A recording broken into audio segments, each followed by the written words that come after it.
오늘은 성경 본문 요한복음 9장 31절 한 절 말씀을 가지고 여러분들과 장애를 극복하는 거룩한 열정, 숨은 성장이라는 좀 긴 제목으로 하는 말씀을 나누기를 원합니다.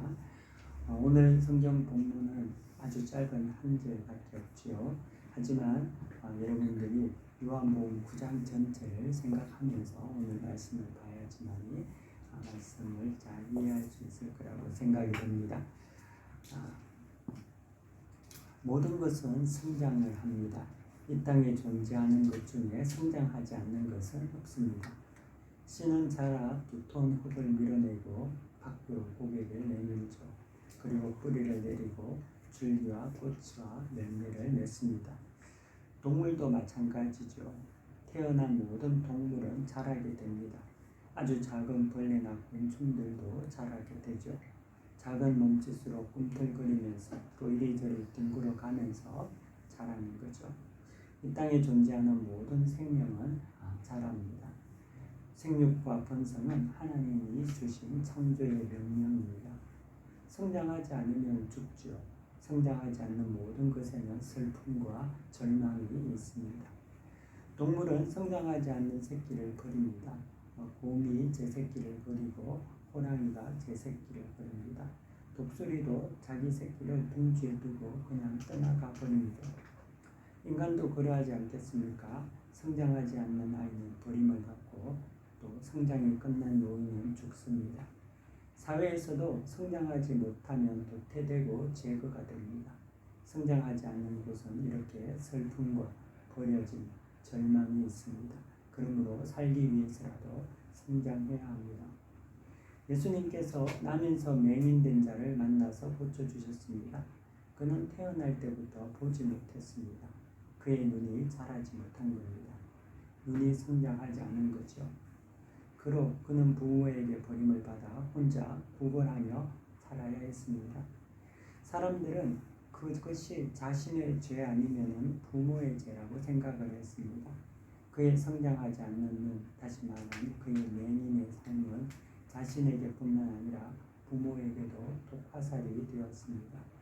왜인지 영문도 모르지만 보지 못하는 눈 때문에 그는 그저 죄인이 되고 말았던 것입니다. 하지만 예수님은 죄인이라고 말하는 사람들에게 의외의 대답을 하십니다. 이는 하나님의 영광을 나타내기 위함이다 라고 말씀하고 계시는 거죠. 성장하지 않는 눈, 즉 맹인에 대해 예수님이 다른 말씀을 하고 있다는 것을 주목해 볼 필요가 있습니다. 하나님의 창조 명령은 생육하고 번성하고 자라는 것입니다. 그것은 그분의 명령입니다. 창조 명령이죠. 그런데 예수님께서 그 맹인에게 그가 자라지 않는 눈을 가졌음에도 하나님의 영광을 나타내게 하는 것이라고 말씀하고 계신다는 겁니다. 그리고 그를 만지시고 치유하여 주십니다. 눈을 회복하게 하시고 완전히 보게 하신 것이죠. 성장케 하신 것입니다. 성장은 생명입니다. 하나님의 창조 명령입니다. 주님은 하나님의 창조 명령에 따라 성장이 멈춰진 맹인의 눈을 완전케 하셨습니다. 보게 하셨죠. 여기에서 맹인의 신비한 숨은 성장이 있다는 것을 알게 됩니다. 겉으로는 보이지 않지만 안으로는 끊임없이 자라는 숨은 성장이 있음을 알게 되는 거죠. 마치 흙 속에 덮여 보이지 않지만 안에서 깊이 자라는 뿌리와 같은 숨은 성장이 있습니다. 그 숨은 성장 속에서 창조의 명령이 또 다른 모습의 영광으로 자라나고 있음을 알게 됩니다. 그러므로 성장은 보이는 밖에서뿐만 아니라 보이지 않는 곳에서도 안에서도 일어납니다. 보이는 곳이나 보이지 않는 곳이나 하나님의 창조 명령은 어디서나 성취되어지고 있다는 것을 우리가 알 수 있는 거죠. 맹인에게 외적인 어두움, 다시 말하면 자라지 않는 시력은 평생 동안 간절히 하나님을 찾는 내면의 본뇌가 되었을 것이 분명합니다. 그는 사람들에게서 들려오는 자신에 대한 수많은 거짓말, 너는 죄인이야, 또 정죄, 그렇게 단정해버리는 것, 오해와 버려짐, 고독을 경험하면서 어두운 눈 못지않게 삶의 광야를 보냈을 것이 분명합니다. 그는 죄인으로 정죄된 인생에서 하나님께 간절히 기도하며 그분을 찾았습니다. 마침내 그의 기도, 다시 말하면 내적인 성장은 이 땅에 오신 하나님이신 예수님을 만나게 되고 그분을 만지고 느끼고 치료받는 놀라운 응답으로 연결이 되게 됩니다. 그가 바리새인들에게 한 고백을 들어보면 죄인이라고 정죄받는 예수님과 죄인이라고 정죄받았던 자신이 맞닿아 있는 부분을 발견할 수 있습니다. 오늘 성경 본문 요한복음 9장 31절이 그러합니다. 우리 한번 다시 함께 읽겠습니다. 시작. 하나님이 죄인의 말을 듣지 아니하시고 경건하여 그의 뜻대로 행하는 자의 말은 들으시는 줄을 우리가 아나이다. 아멘. 여기서 본문 말씀을 보면은 하나님이 죄인의 말을 듣지 아니하고, 이 죄인은 유대인들이 예수님에게 한 말인 거죠. 예수님은 죄인 안식일에 죄를 범한다 해서 죄인이라고 했죠. 근데 이 맹인은 이 예수님에 대해서, 예수님께서 사람들은 죄인이라고 말하며 그에 대해서 단정하고 정죄하지만 사실 그 예수님께서 자기의 눈을 뜨게 한 놀라운 능력이 그냥 일을 이루셨다, 하늘의 뜻을 행하신다라고 고백을 하는 거죠. 동시에 또 그 또한 자기는 사람들에게서 죄인이라고 치부를 받았지만 결국에는 그가 눈을 뜨는 그런 하나님의 축복을 받지 않습니까? 그러니까 이런 그 죄인들이 맹인이었던 그 사람이 예수님과 같은 그런 어떤 모습 속에 있었다는 것을 자기가 깨닫게 되는 거죠. 동시에 그는 그 어두움의 3시간 동안에 간절히 하나님을 찾음으로 말미암아 하나님의 뜻이 자기에게 이루어졌다라고 생각하게 되는 거죠. 비록 그가 외적으로 죄인이라고 치부되었지만 내적으로는 끊임없이 하나님을 찾고 있었습니다. 겨울 동안 민들레가 땅 위에서 멈춘 것 같지만 땅 속에 뿌리가 자라듯이 그도 성장하고 있었습니다. 외적으로 그의 눈은 은혜의 중단이고 죄인으로 정죄되었지만 도리어 내적으로는 그것 때문에 더욱 하나님께 갈망하며 가까워지는 성장의 시간이었다는 것입니다. 그러므로 예수님과의 만남은 우연이나 요행이 아니라 내적으로 하나님과의 깊은 관계 가운데 때가 이르러 이루어진 응답이요 축복이었다는 겁니다. 성장은 외부에서 보이는 것만이 있는 게 아닙니다. 성장은 겉으로 나타나지 않을 수가 있죠. 겨울 동안 모든 식물은 추운 것 같이 보입니다. 정지되고 멈춘 것 같이 보입니다. 하지만 그 뿌리는 살아서 자라고 있습니다. 성장도 동일합니다. 외부에서 성장이 멈춤과 중단되고 단절된 것 같은 때라도 그 내면 속에서 성장할 수 있습니다. 맹인은 겉으론 성장이, 다시 말하면 눈이 중지된 것 같았지만 속으로는 성장하고 있었던 것입니다. 그에게 하나님의 창조의 명령이 이루어지고 있었다는 것이죠. 이 맹인처럼 인생의 광야와 겨울의 시기에 겉으로는 꽃을 필 수도 없고 자랄 수 없는 때에도 우리는 자랄 수가 있습니다.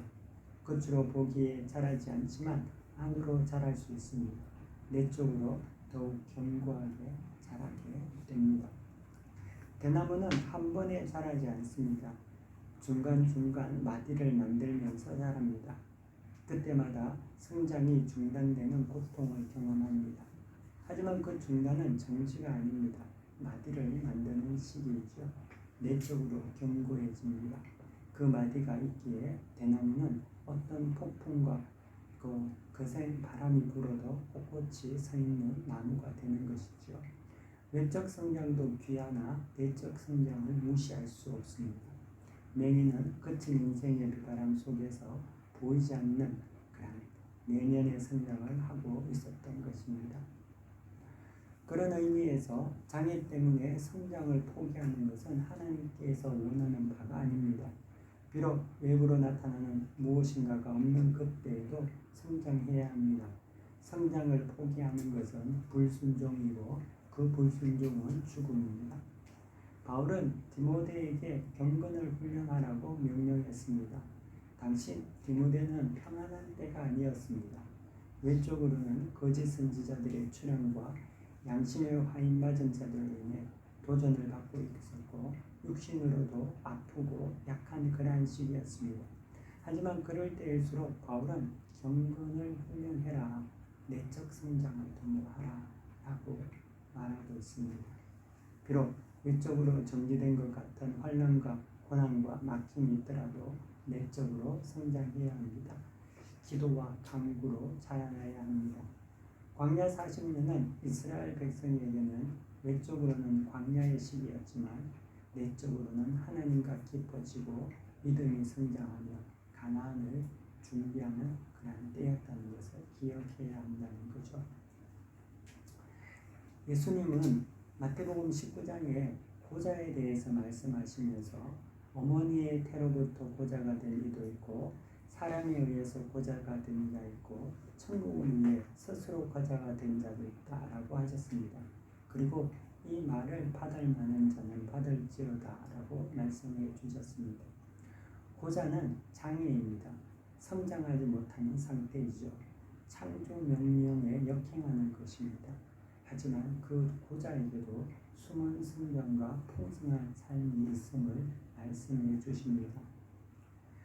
어머니의 태로부터 고자가 된 자가 있습니다. 생육하고 번성이 중단된 자들이지요. 고자는 생식 기능이 없는 남성에 한해서 쓰여지는 말이지만 불임이었던 사라 또는 생식 능력이 없다는 점에서는 이 사라 또한 여성 고자라고 볼 수가 있습니다. 성경에는 사라와 같은 여인들이 있습니다. 리브가, 라헬, 한나, 엘리사벳 등이 그러합니다. 그들은 태가 닫힌 불임 여성들이었습니다. 생육과 번성이 중단된 여인들이었다는 거죠. 하지만 그들은 제약 속에서 믿음으로 자녀를 생산합니다. 사라는 이삭을 낳고 리브가는 에서와 야곱을 낳고 한나는 사무엘을 낳고 엘리사벳은 세례 요한을 낳습니다. 외적으로는 태가 막혔지만 내적으로 기도하며 하나님께 열려졌습니다. 그들은 막힘 중에도 숨은 성장을 하는 여성들이었습니다. 보이지 않는 곳에서 믿음과 기도로 숨은 성장을 이루며 이스라엘의 역사에 뒤를 잇는 어머니들이 되었습니다. 또한 사람에 의한 고자가 된 자도 있습니다. 이는 하나님의 명령을 거역한 자들입니다. 인간의 탐욕으로 희생된 사람입니다.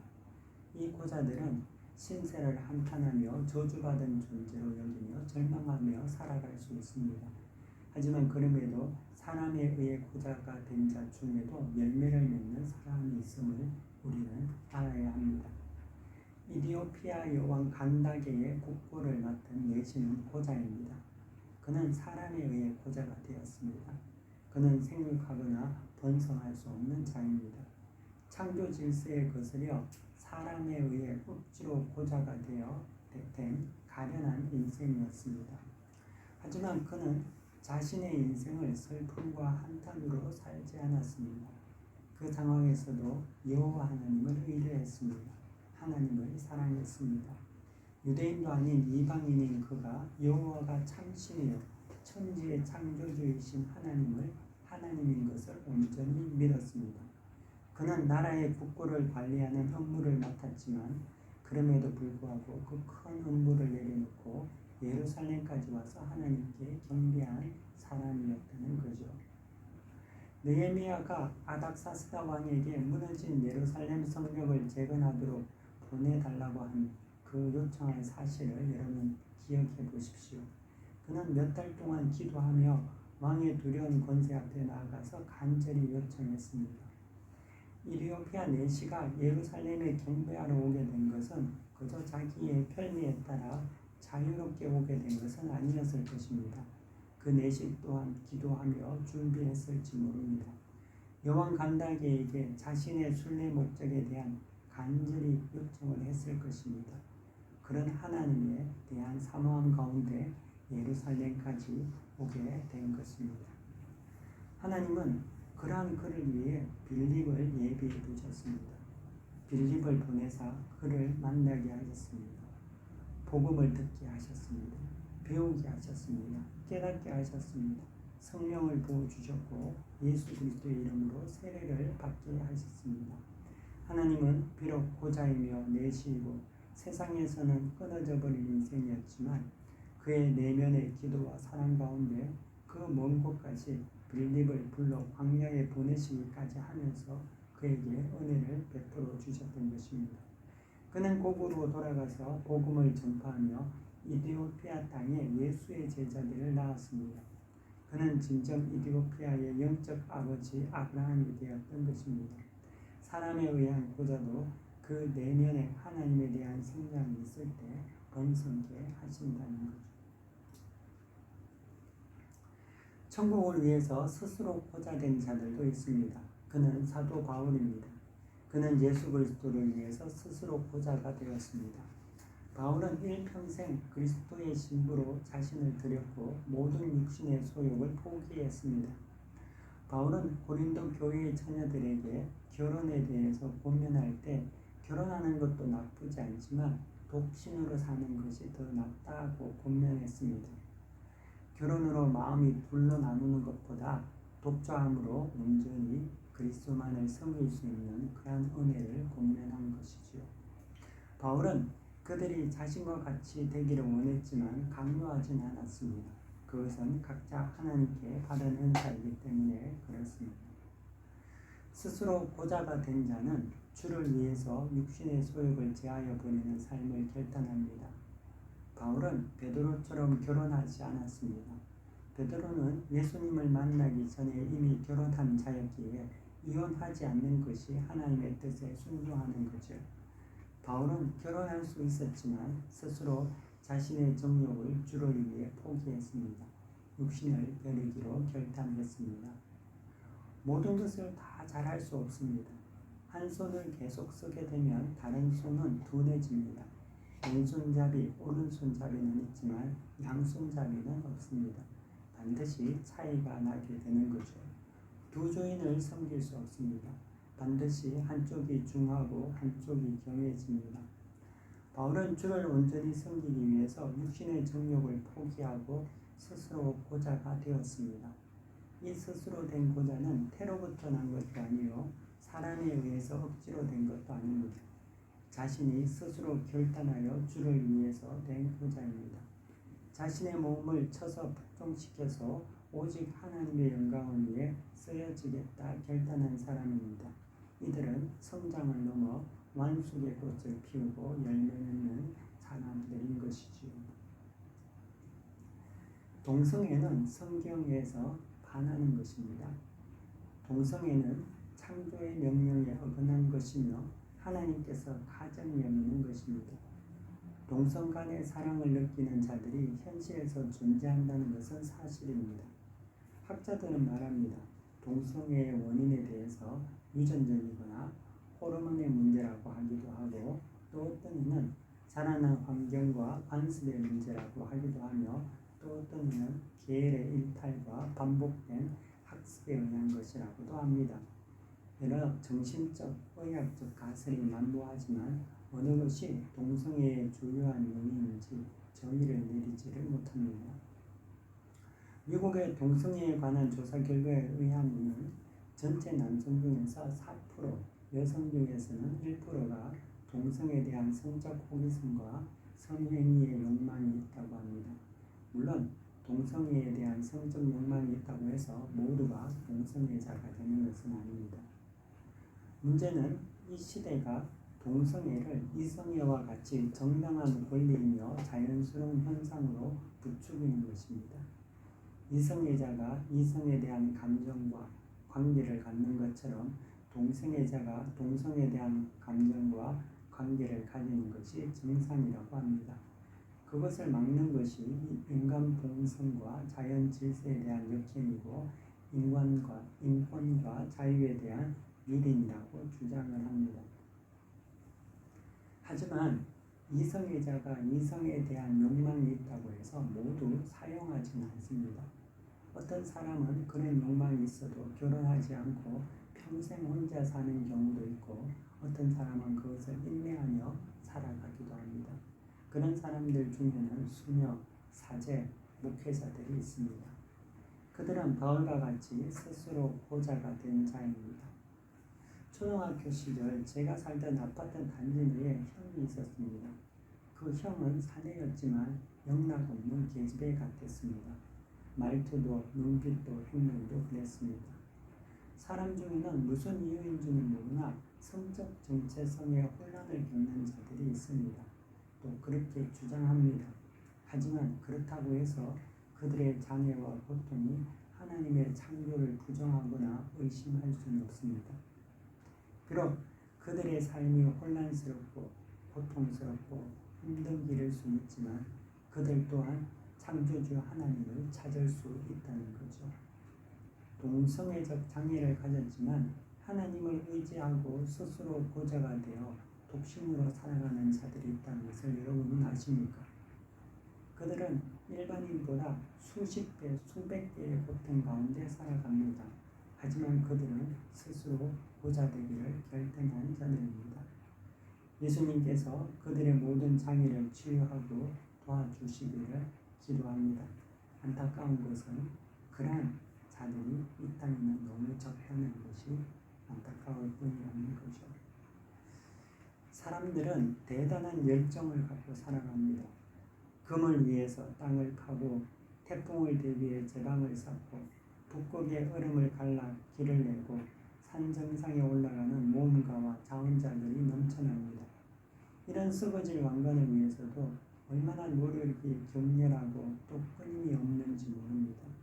그런데 하나님을 찾기에 열정을 가진 사람들은 너무나 없습니다. 영혼은 주인 되시는 하나님을 찾는 것에 노력하고 그 열정을 발휘해야 하지만 그런 열정들이 없습니다. 작은 장애가 생기면 모두 그 장애에 굴복하고 하나님을 떠나 자신의 길로 갑니다. 그 광야를 인내하고 견뎌낼 열정이 없기에 우리는 여전히 눈을 떴지만 보지 못하는 것은 아닐까 생각해 봐야 합니다. 사랑하는 성도 여러분, 하나님의 창조 명령은 생육하고 번성하라고 하십니다. 성장하라고 합니다. 육신도 먹어야 자라죠. 하물며 영혼은 하나님에 대한 사랑과 열정과 헌신을 통하여서 먹고 자라나야 합니다. 맹인이 어둠 속에서 간절히 하나님을 찾을 때 예수 그리스도를 만나 치유되는 역사가 있듯이 여러분 모두에게도 숨은 성장과 헌신으로 큰 진보와 역사가 있기를 원합니다. 은혜는 그저 받는 거죠. 반면 축복은 쟁취해서 받는 것입니다. 여러분이 은혜 안에 거하시고 동시에 축복을 쟁취하는 열정이 있기를 원합니다. 그를 위해 숨은 성장과 헌신이 날마다 있는 그러한 모든 우리 성도들이 되시기를 간절히 축원합니다. 말씀을 생각하면서 이 시간 우리 잠시 묵상하며 기도하는 시간을 갖도록 하겠습니다. 함께 잠시 기도하겠습니다.